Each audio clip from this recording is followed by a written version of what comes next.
आज के इस फेसबुक लाइव कार्यक्रम में सभी मित्रों का स्वागत है। आज फिर हम लोग उपस्थित हैं, आदरणीय गुरुजी हम लोगों के बीच उपस्थित हैं और हर रविवार को हम लोग समसामयिक प्रश्नों को लेकर उन पर चर्चा करते हैं। गुरुजी, आज 2 प्रश्न प्राप्त हुए हैं जो कि लगभग मुझे एक सी प्रकृति के हैं।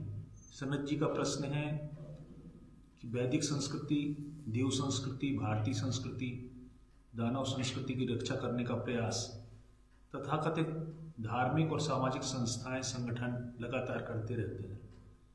उपरोक्त सभी प्रकार की संस्कृतियों को बचाने का प्रयास कितना तर्कसंगत है? दूसरा प्रश्न, जिसकी प्रकृति भी इससे मिलती जुलती है, आगरा से चंद्रसेन जी का है कि ज्ञान विज्ञान के समस्त प्रयोगों द्वारा अंतिम रूप से सत्य एवं सर्वोपयोगी सिद्ध हो चुकी बातों को सभी शिक्षित वर्ग स्वीकार करते हैं, चाहे वो किसी भी संस्कृति जैसे हिंदू, मुस्लिम, सिख, ईसाई, पारसी, जैन आदि के हों या संसार में किसी भी राष्ट्र के हों जैसे भारत, पाकिस्तान, जापान, इजराइल आदि। तो इस प्रकार विश्व के समस्त लोगों के लिए क्या कोई एक धर्म भी हो सकता है जो कि सबको सर्वमान्य हो? वह धर्म क्या है और कैसे संपूर्ण विश्व में स्थापित होगा? कृपया मार्गदर्शन करें। जरूर।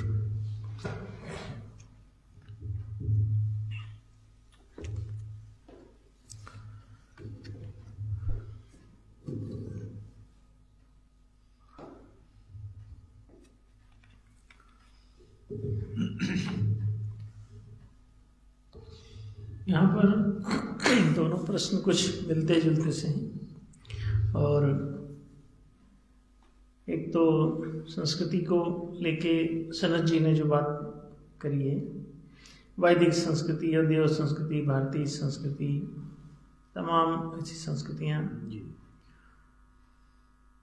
लोग उन्हें प्रचारित करने, बचाने, उनकी रक्षा करने में तल्लीन रहते हैं। पूछ रहे हैं कि ये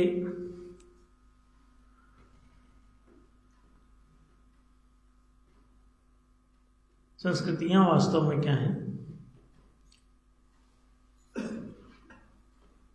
अब इसमें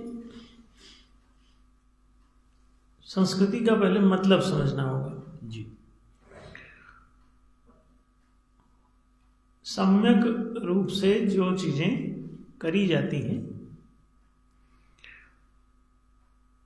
उसे संस्कृति कहते हैं। यहाँ पर सम्यक रूपेण यत्कृता,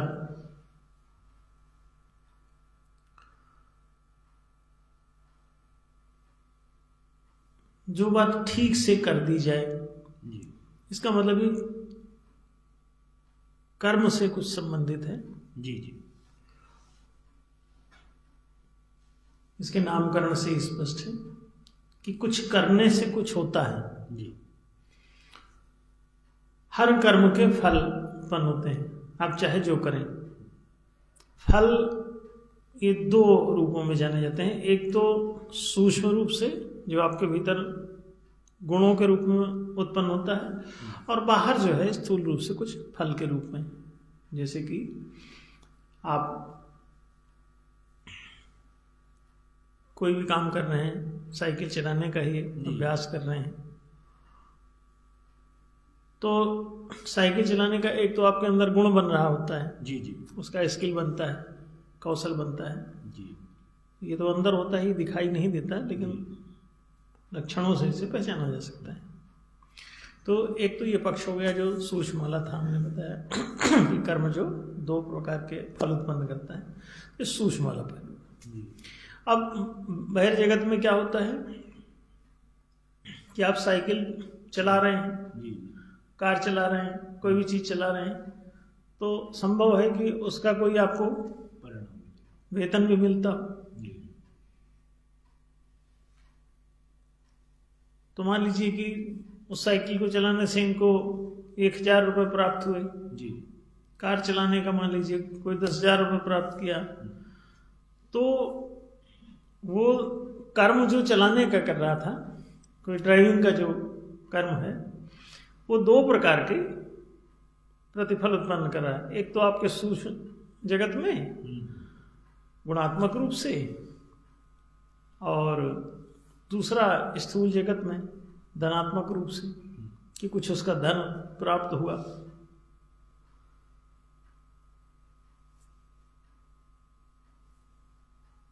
लोगों को बाहर वाला कई बार दिखाई देता है, अंदर वाला नहीं दिखाई देता। धर्म ने इन दोनों को पहचाना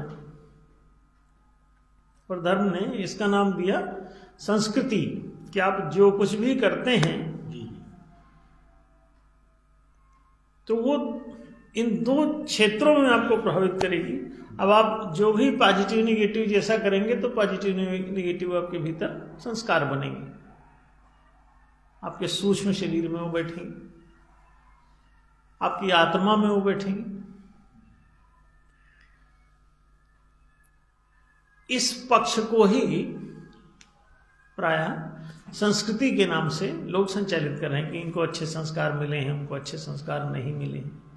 वास्तव में संस्कृति का मतलब होता है प्रकृति का शुद्धिकरण करने वाली विधा। तो संस्कृति एक ऐसी जीवन शैली है जो आपके प्राकृतिक स्वभाव को यथेच्छ रूप से बदलती है, रचती है, नए स्वभाव का निर्माण करती है, पुराने स्वभाव को समाप्त करती है, बुरे स्वभाव को समाप्त करती है, भले स्वभाव का निर्माण करती है, अथवा भले स्वभाव को समाप्त करती है, बुरे स्वभाव का निर्माण करती है। अब इसमें देखना ये पड़ेगा कि क्या संस्कृति ये दोनों प्रकार से, भले बुरे 2 प्रकार से प्रभावित करेगी। हाँ, अगर संस्कृति बुरी आपने अपनाई है तो ये आपके अंदर बुरे संस्कार डालेगी और भले संस्कारों को ये खत्म करेगी या उपेक्षित करेगी। जैसे कि दूध में आप केरोसिन डाल दो, मिट्टी का तेल, तो क्या होगा? पूरा दूध महक जाएगा, से इसमें लाएगी, कोई ना उसको इस्तेमाल कर पाएगा। तो ये समझना जरूरी है कि संस्कृति अगर प्रकृति का भला बुरा कुछ कर रही है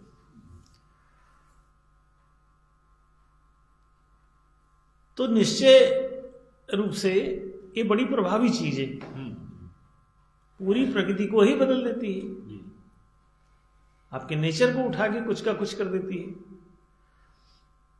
तो संस्कृति वास्तव में अगर देखा जाए तो 3 प्रकार की पाई जाती है। एक सतोगुणात्मक, एक रजोगुणात्मक, एक तमोगुणात्मक। ये 3 प्रकार के गुण जो है वो उत्पन्न करती रहती है। वास्तव में अगर देखा जाए तो रजोगुण इसमें से एक मिश्रित दशा है।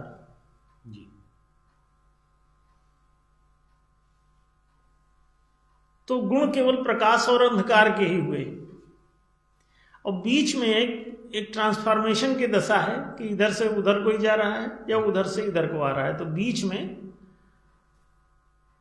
संक्रमण काल से जो गुजरता है उसे रजोगुण की दशा कहते हैं। तो वास्तविकता क्या हुई? या तो आप तामसिक संस्कार बढ़ा रहे होंगे या सात्विक संस्कार बढ़ा रहे होंगे। अब कौन सी संस्कृति आपने अपनाई है जी, उस पर निर्भर करेगा कि आप कौन सा गुण बढ़ा रहे हैं।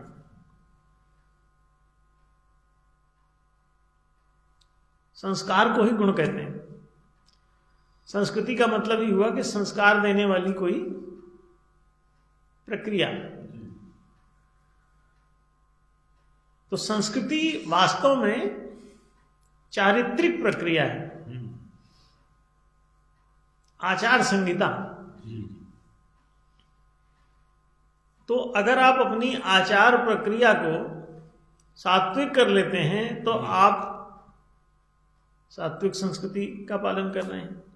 आप अपने आचार प्रक्रिया को यदि तामसिक कर लेते हैं तो आप तामसिक संस्कृति का पालन कर रहे हैं। और ये संस्कृति पूरी तरह से स्वैच्छिक है जी। अच्छा, इसे आप बलपूर्वक कहीं लागू कर भी नहीं सकेंगे। अगर कोई कर रहा है तो वो होगा नहीं। क्यों? आप बाहर से दबाव बना के किसी को कुछ भी कर दें, अंदर जाने क्या वो सोच रहा है और कर रहा है। तो संस्कृति, एक तो बता दें कि संस्कृति हमेशा रहेगी स्वतंत्र,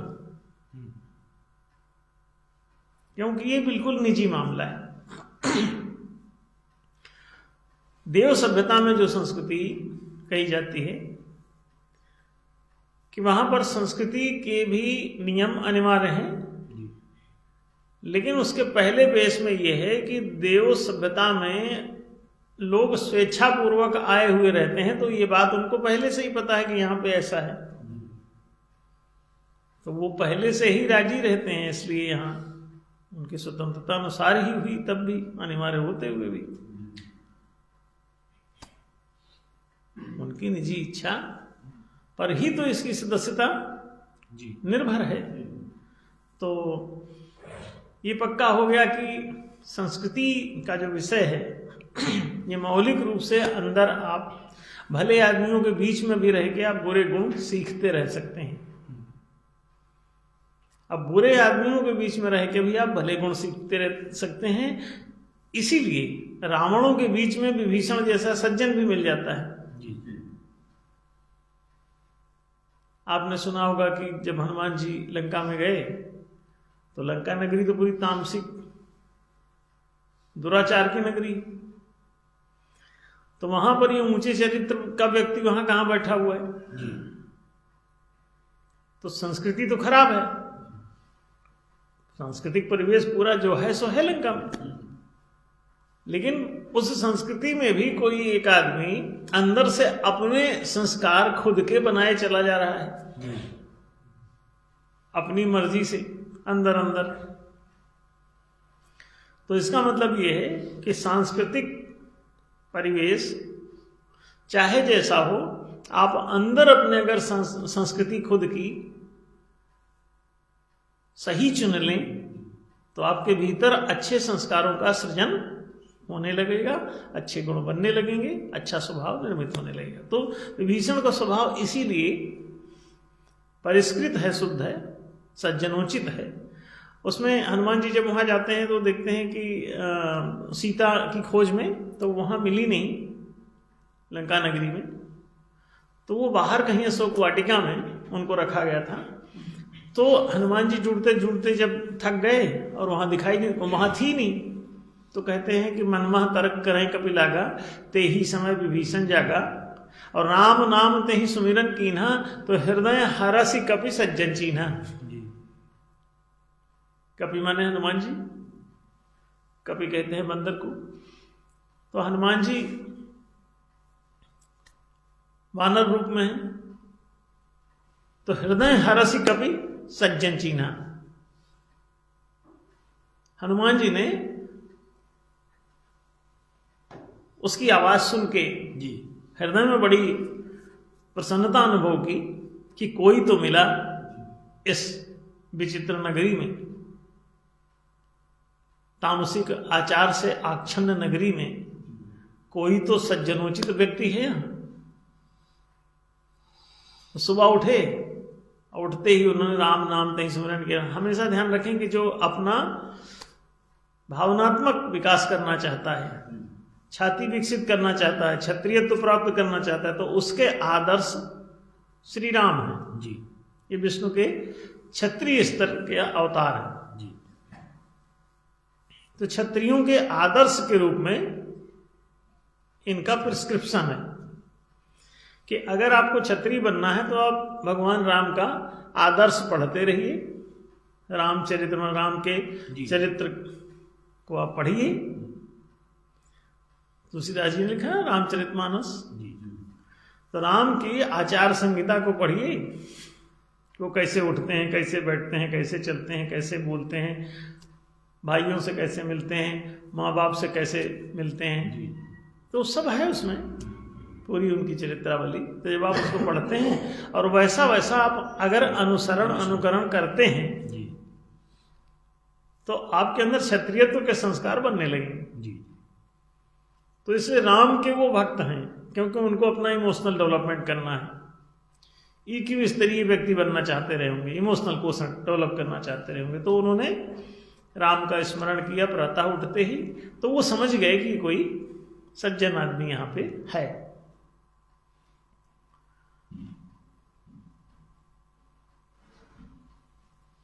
ये सज्जन दुर्जनों के बीच में भी, इसीलिए हमने कहा है कि संस्कृति कैसी भी हो, अगर आप व्यक्तिगत रूप से संस्कृति अच्छी अडॉप्ट कर लें तो बुरी संस्कृति में भी रहते हुए, बुरा सांस्कृतिक परिवेश में रहते हुए भी आपका व्यक्तित्व उन्नत हो जाएगा। इसीलिए हमने कहा कि संस्कृति प्रायः निजी मामला है। आप इसको भले सामाजिक रूप से आप इम्प्लीमेंट कर दीजिए, उसके बावजूद ये निजी तल पर भले बुरे अपने आप भी डिसीजन लेके बनाया जा सकता है। हमारे चारों तरफ कैसा भी परिवेश रहा हो, लेकिन हमने कभी अपशब्द का प्रयोग नहीं किया। अपशब्दों का प्रयोग ये तामसिक संस्कृति है, दानवों दैत्यों की संस्कृति है। गाली बकना, बुरे शब्दों का, कुशब्दों का प्रयोग करना, अपशब्दों का प्रयोग, अपमानजनक शब्दों का प्रयोग करना, ये सब क्या है? आप कितने भी बुरे परिवेश में रहिए, चंदन विश्व व्यापत नहीं, लपटे रहत भुजंग। चंदन विश्व व्यापत नहीं, कहते चंदन के पेड़ में सांप जाके लिपट जाता है, लेकिन चंदन के पेड़ को वो उसका विष व्याप्त तो नहीं हो पाता चंदन के पेड़ में, बल्कि चंदन की ठंडक जरूर इसको मिलती है, क्योंकि विष के ताप से ये गर्म होता रहता है। तो कहते हैं उसको बड़ी शीतलता प्राप्त होती रहती है। अब कोई होगी कथा कि चंदन के पेड़ में सांप जाके चिपटते होंगे, सब चिपटे ही नहीं रहते होंगे, लेकिन ऐसा संभव है क्योंकि उसकी सुगंध, उसकी शीतलता संभव है कि ऐसे लोगों को आकर्षित करती हो। तो ये कथा प्रचलित है समाज में, मुहावरा कि चंदन विष व्यापत नहीं, लपटे रहत भुजंग, ऐसा साहित्यकारों ने अनुभव किया है। और ये कहने के लिए, एक उदाहरण समझने के लिए आपको कि बुरे वातावरण में रह करके भी आप भले बने रह सकते हैं। अब यहां संस्कृति की बात है। अब कोई कहे भारतीय संस्कृति जी, कोई कहे पूरब की संस्कृति, कोई कहे पश्चिमी संस्कृति, वेस्टर्न कल्चर, ओरिएंटल कल्चर, ऐसे तमाम नामों से संस्कृतियां प्रसिद्ध हैं। लेकिन कोई ये भारतीय कल्चर और देसी कल्चर और विदेशी कल्चर नहीं होता, या तो ये सात्विक कल्चर होगी या तामसिक होगी। राजसिक हमने बताया कि रजोगुणी जो कल्चर है, ये चूंकि स्वयं में कोई कल्चर नहीं, इसी में कुछ अच्छा कुछ सीखता है, कोई कुछ बुरा सीखता है, कुछ सात्विक चीजें कर रहा है, कुछ तामसिक टाइप की भी चीजें कर रहा है। तो इसे कहते हैं मिश्रित टाइप का जीवन जी रहा है। मतलब सफेद कपड़े भी पहनता है, रंगीन कपड़े भी पहनता है, तो सफेद और काले के मिश्रित बीच की दशा, कुछ थोड़ा उधर का ले लेता है, थोड़ा इधर का ले लेता है, तो कहते हैं कि ये मिश्रित रंगों वाला है। मिले जुले रंग जो पहनते हैं, आप देखिए बहुत सारे लोग मिले जुले रंग पहनते हैं। तो श्वेत रंग सात्विक संस्कृति का प्रतीक है, और ये लाल, नीले, हरे, ये राजसिक संस्कृति का प्रतीक है, रजोगुणात्मक। और काला रंग जो है वो तामसिक संस्कृति का प्रतीक है। तो इनमें आप देखें कि बीच के कुछ लोग हैं वो भी अपना इस्तेमाल कर रहे हैं। कुछ बड़े सात्विक हैं, कुछ एकदम तामसिक हैं, काले कपड़े पहने घूम रहे हैं सीधे सीधे। तो ये संस्कृतियां वास्तव में गुणात्मक हैं। तो गुण की 3 अवस्थाएं हैं, सात्विक, राजस, तामस। तो तदनुकूल ये संस्कृतियां काम करती हैं। इनका किसी देशी संस्कृति, विदेशी संस्कृति, भारतीय संस्कृति, गैर भारतीय संस्कृति से कोई लेना देना नहीं है। कोई कहता है वैदिक संस्कृति, तो वैदिक संस्कृति क्या है? संस्कृति संस्कार देने वाली है। संस्कार माने गुण होता है, तो गुण माने त्रिगुणमयी प्रकृति है। प्रकृति त्रिगुणात्मिका है जी। सात्विक, राजस, तामस। रंगों में भी आप देख रहे हैं कि एक सफेद रंग, एक अंत में काला रंग, और बीच में ये मिश्रित रंग रहते हैं, लाल, नीला, हरा। ये बेसिक कलर है, आरजीबी। रेड ग्रीन ब्लू या रेड ब्लू ग्रीन जी। ये रजोगुणात्मक है। इनको तीनों को 100% कर दो तो सफेद हो जाता है, और इनको तीनों को 0 कर दो तो ब्लैक हो जाता है। तो ये तीनों क्या हैं? बड़ी अद्भुत बात है। इस सारे रंग जो है ये व्हाइट से ही निकले। व्हाइट हटा दिया जाए तो ये रंग गायब हो जाएंगे। प्रकाश का शुद्ध और बाहर के कार्बन से लिप्त होकर के इंद्रधनुष बनाता रहता है। तो प्रकाश का अपना एक रंग होगा, सूरज से के प्रकाश से आप देखें इंद्रधनुष सा बन जाता है ना जी। तो ये बीच में जो कई सारे रंग आते हैं वो काहे के? प्रकाश के ही हैं जी। प्रकाश मौलिक रूप से सफेद ही है। सफेद। फिर उसमें जो भी रंग ये दिखाई देता है आपको, वो सब मिश्रित दशा में है। तो सूरज से चलता तो सीधे सीधे वही होगा, ये बीच में रंग कौन सा बिखरा? ये कार्बन आर्बन रास्ते के पकड़ के और उनके जरिए ही तमाम इधर उधर के परमाणु लपेट लेता है प्रकाश, और अजीब अजीब रंगों का दिखाई देता है, तो मिश्रित रंग कहलाते हैं। तो उसमें लाल, नीले, हरे ये सब रंग आपको दिखते हैं। तो ये संस्कृति को आप समझ गए होंगे। तो इसमें वैदिक संस्कृति जैसा कुछ नहीं होता, भारतीय संस्कृति जैसा कुछ नहीं होता, मुस्लिम संस्कृति जैसा कुछ नहीं होता, ईसाई संस्कृति जैसा कुछ नहीं होता, पारसी बहाई संस्कृति जैसा कुछ नहीं होता, देशी संस्कृति और विदेशी संस्कृति जैसा कुछ नहीं होता। विदेशी भी है और पता नहीं सात्विक हो। जी जी। तुम्हारी देशी संस्कृति है, हो सकता है तुम तामसिक में ही पड़े हो जी। और देशी तुम्हारी हो सकता है सात्विक हो। हाँ। या कुछ लोग यहाँ भी सात्विक और कुछ लोग तामसिक, कुछ राजसिक संस्कृति में फंसे हुए हैं। अब विदेशों में भी ऐसी हो सकता है। तो देशी और विदेशी कोई संस्कृति, इसका कोई विभाजन ही नहीं हो सकता। ये गुणात्मक है तो गुणात्मक विभाजन ही है उसका, और कोई रास्ता नहीं है। तो ये बहुत साफ बात है कि आप कौन से गुणों का बीज बो रहे हैं, उस पर आपकी संस्कृति निर्भर है। जो संस्कृति जैसा गुण होती है उस तरह के नामकरण वाली होती है, गुणात्मक आधार पर। तो तामस, राजस, सात्विक, ये बात स्पष्ट हुई। अब इसी से संबंधित एक दूसरा, चंद्रसेन जी आगरा से जो पूछ रहे हैं कि ज्ञान विज्ञान के समस्त प्रयोगों द्वारा अंतिम रूप से सत्य एवं सर्वोपयोगी सिद्ध हो चुकी बातों को सभी शिक्षित वर्ग स्वीकार करते हैं, चाहे वो किसी भी संस्कृति जैसे हिंदू, मुस्लिम, सिख, ईसाई, जैन, बौद्ध, पारसी, बहाई आदि हों, संसार में किसी भी राष्ट्र के हों जैसे Bharat, America, Japan, Israel, Iran, Iraq, Pakistan आदि। तो इसी प्रकार विश्व के समस्त लोगों के लिए कोई धर्म भी हो सकता है जो कि सर्वमान्य हो।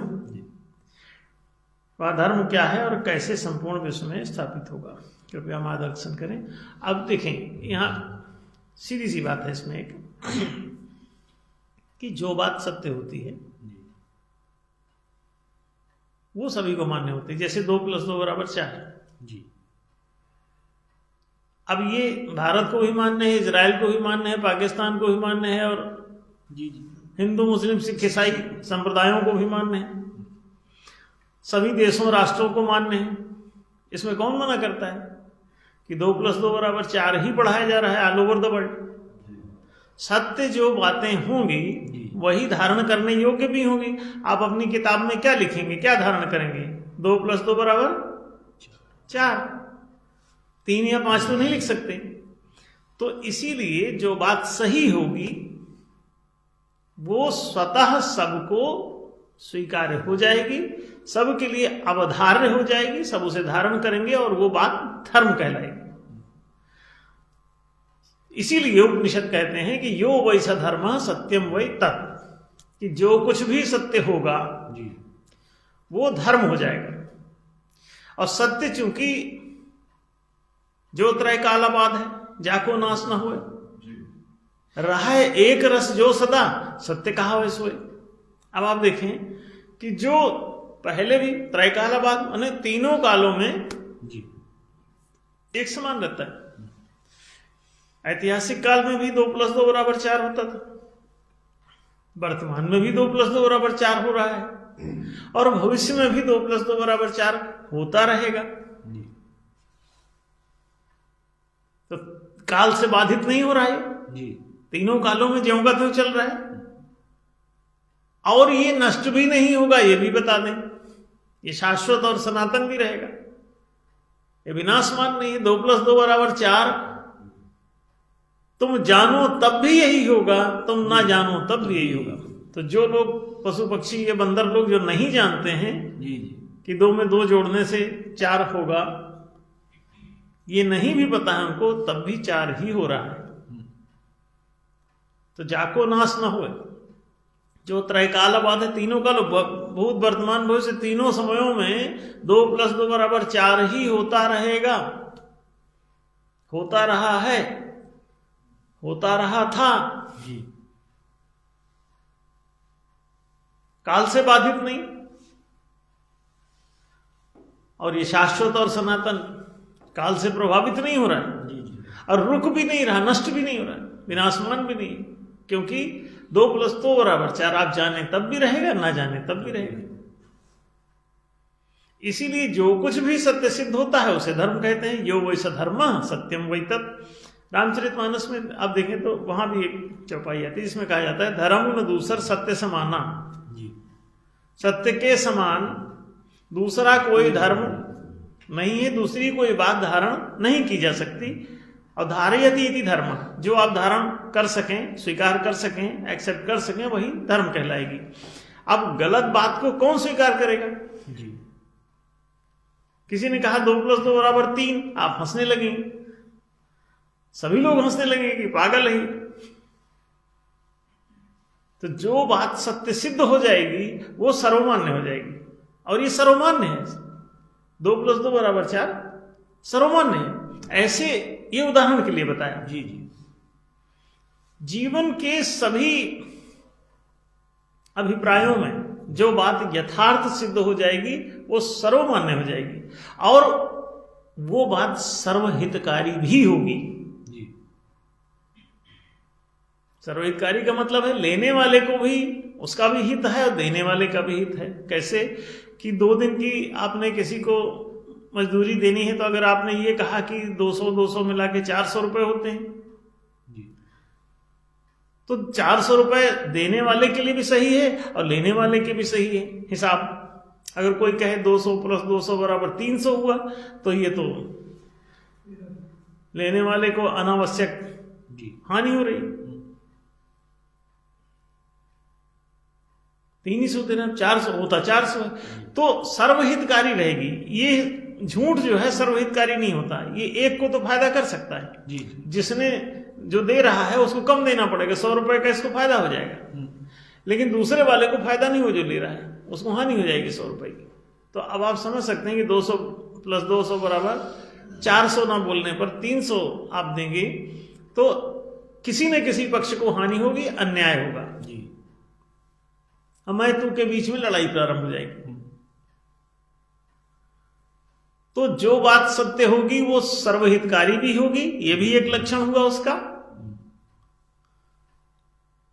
अबाध भी होगी, काल द्वारा बाधित नहीं होगी, वो नष्ट भी नहीं होगी, वो शाश्वत और सनातन होगी।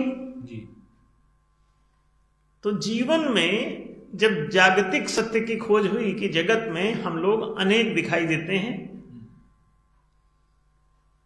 सब जगह मैथु दिखाई देता है, द्वैत दिखाई देता है, क्या ये द्वैत सत्य है? तो पाया गया कि नहीं, द्वैत नहीं, अद्वैत सत्य है। अद्वैत कहता है कि एकम अद्वितीयम ब्रह्म। इस जगत में ये जो सारे प्रकार की चीजें दिखाई देती हैं, ये ब्रह्म तत्व से ही बनी हुई है। सब कुछ ब्राह्मी ऊर्जा का सघन रूप है। सारा पदार्थ E=mc²। तो इलेक्ट्रिक जो है वो क्या है? पदार्थ है। अब देखिए, और पदार्थ क्या है? ये सब विद्युत है, इलेक्ट्रिक है। तो electric =n matter, electricity matter, और मैटर इलेक्ट्रिसिटी। अंतर क्या है कि एक सघन है, एक विरल है। मैटर को विरल कर दो तो ऊर्जा हो जाता है, ऊर्जा को सघन कर दो तो मैटर हो जाता है, पदार्थ हो जाता है। अद्भुत बात है। तो इस जगत में हर चीज पदार्थों की ही बनी हुई है। तो इसका मतलब ये हुआ कि ऊर्जा से पदार्थ और पदार्थ से हर चीज बनती सृष्टि में। तो इस जगत में भले देखने में आपको मैथु के द्वैत दिखाई देते हैं, लेकिन अद्वैत ही सत्य है, और इस अद्वैत सत्य के अनुकूल जो व्यवहार करते हो सद्व्यवहार होता है। इस अद्वैत भाव के अनुसार जो संस्कार डालते हो वो सदाचार कहलाता है। आचरण की प्रक्रिया ही संस्कृति है।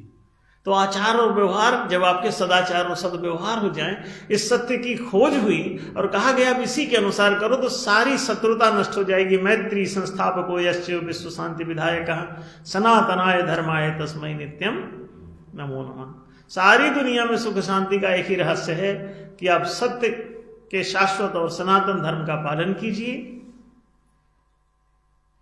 जो कुछ भी सत्य है, यो वैसा धर्म सत्यम वै तत्। धर्म क्या है? तो कहते हैं जो कुछ भी सत्य होता हो उसे स्वीकार कर लिया करो। अगर सही कोई बात सिद्ध हो गई है तो मान लो, क्या E=mc²। अब मानो ना पूरी दुनिया, इसमें लड़ क्यों रहे हो? मान जाओ तुरंत। जैसे ही मान जाओगे तो ये यूनिवर्सल ट्रुथ, यूनिवर्सल रिलीजन हो जाएगा।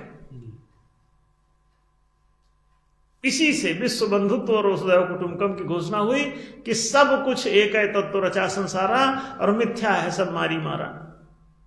युद्ध व्यर्थ है, शत्रुता व्यर्थ है, मित्रता सत्य है। घृणा व्यर्थ है, प्रेम सत्य है। अन्याय व्यर्थ है, न्याय सत्य है। पाप व्यर्थ है, पुण्य सत्य है। विखंडन और विद्रोह सत्य नहीं हो सकते। अखंडन और समर्थन, सहयोग, सहकार, सहजीविता, सह अस्तित्व, ये सब सत्य के फॉर्मेट है, प्रारूप है। अब आप इस प्रकार का व्यवहार कीजिए, जीवन शाश्वत और सनातन की छत्र छाया में बहुत फलीभूत होगा, बहुत सुखी होगा, बहुत स्वस्थ होगा, बहुत स्वतंत्र होगा, बहुत सुंदर होगा, बहुत समुन्नत होगा, सुविकसित होगा, समृद्ध होगा। इसमें न कोई दरिद्रता होगी, न कुछ होगा। नहीं दरिद्र को दुखी न दीना, नहीं को वो बुध न लक्षण ही ना। फूल ही फरई सदा तरु कानन, रही एक संगज पंचानन। ये सब बहुत अच्छा होगा। राम राज बैठे त्रैलोका, हर्षित भय गए सब सो का। बयारु न करु काहूसन कोई, राम प्रताप विषमता खोई। ये सब उपद्रव सब समाप्त हो सकते हैं यदि आप सत्य के धर्म का पालन प्रारंभ करें और अस्तो मां सर्गमय बोले। सत्यम शरणम गच्छामि कहें, और ये बुद्धम शरणम गच्छामि, मोहम्मदम शरणम गच्छामि, कबीरम शरणम गच्छामि, नानकम शरणम गच्छामि। इस तरह के उपद्रव का प्रचार न करें, सत्यम शरणम गच्छामि कहें। नहीं तो आप कभी अम्बेडकर का जयकारा लगाएंगे, कभी और किसी का जयकारा लगाएंगे, और जीवन भर आपको लोग ठगते रहेंगे। बुद्धम शरणम गच्छामि की नहीं, आप सत्यम शरणम गच्छामि कहिए, प्रेम जाग जाएगा। आप बुद्धम शरणम गच्छामि कहिए और आपका युद्धम शरणम गच्छामि हो जाएगा। बुद्धम शरणम गच्छामि ने ही पूरी दुनिया में युद्ध उत्पन्न किए हैं। लोग सोचते हैं युद्ध समाप्त किए, नहीं, उससे ही द्वैत उत्पन्न हुआ, द्वैत से द्वंद्व उत्पन्न होगा, द्वंद्व से संघर्ष होगा, संघर्ष से युद्ध होगा, युद्ध से विनाश होगा। सो होता जा रहा है। पूरी दुनिया में इतनी मौतें, इतने हमले, इतने बर्बादियां, इतने रूसी और यूक्रेन लड़ रहे हैं, भारत पाकिस्तान लड़ रहे हैं, ईरान इराक लड़ रहे हैं, इजराइल और फिलिस्तीन लड़ रहे हैं। आप लड़ के थक जाएंगे, लड़ के मर जाएंगे अगर आप अस्तोमा सद्गमय बोल करके सत्यम शरणम गच्छामि नहीं करते। अब आप जीसस की शरण में जाना, जीसस पर विश्वास करो, नहीं सत्य पर विश्वास करो। जो कुछ सत्य है उसी पर भरोसा करो, उसी पर विश्वास करो, उसी का पालन करो। This is religion. और रिलीजन रिलेट्स, धर्म आपको संबद्ध करता है, संबंधित करता है, एक को दूसरे से जोड़ता है। अब ये बात स्पष्ट हुई होगी कि अगर सत्य का पालन करोगे तो इस सर्वस्वीकार्य धर्म होगा और पूरी दुनिया में शाश्वत और सनातन धर्म सत्य के रूप में सर्वमान्य होगा, सर्वस्वीकार्य होगा। सारी दुनिया, हिंदू मुस्लिम सिख ईसाई जैन बौद्ध पारसी भाई, एक दिन सब जो मुर्गा बनाए गए हैं वो सब धीरे धीरे उससे भाग के सत्य के धर्म पर अपने आप को टिका लेंगे, उसी पे रहने लगेंगे, जीने लगेंगे और धरती पूरी विश्व बंधुत्व और वसुधैव कुटुंबकम चरितार्थ हो जाएगा। अयम निजः परो वेत्ति गणना लघु चेतसाम उदार चरिता नाम तो वसुधैव कुटुंबकम। बात स्पष्ट हुई होगी। बंधु जी, गुरु जी, आपका बहुत बहुत धन्यवाद है कि आपने इन मुद्दों पर हम सबकी समझ को स्पष्ट किया है और आज हम ये समझ सके हैं कि वास्तव में संस्कृति क्या है और वह कितने प्रकार की होती है तथा वास्तविक धर्म क्या है। और सभी मित्र जानते ही हैं और जो इस फेसबुक लाइव के माध्यम से हम लोगों से जुड़े हैं वह भी इस बात को समझ सकते हैं और उनको जानकर ये अच्छा लगेगा कि गुरुजी के मार्गदर्शन में धर्म संस्थापक संघ जो हरिद्वार का रजिस्टर्ड ट्रस्ट है वो इसी तरह के सनातन धर्म को जो सत्य आधारित है, सर्वमान्य और सर्वस्वीकार है, को स्थापित करने के पवित्र कार्य में लगा हुआ है। और सबसे यह अनुरोध है कि इस फेसबुक लाइव कार्यक्रम में अधिक से अधिक सम्मिलित हों, इसको शेयर करें ताकि अधिक से अधिक लोग इससे लाभान्वित हो सकें। धन्यवाद।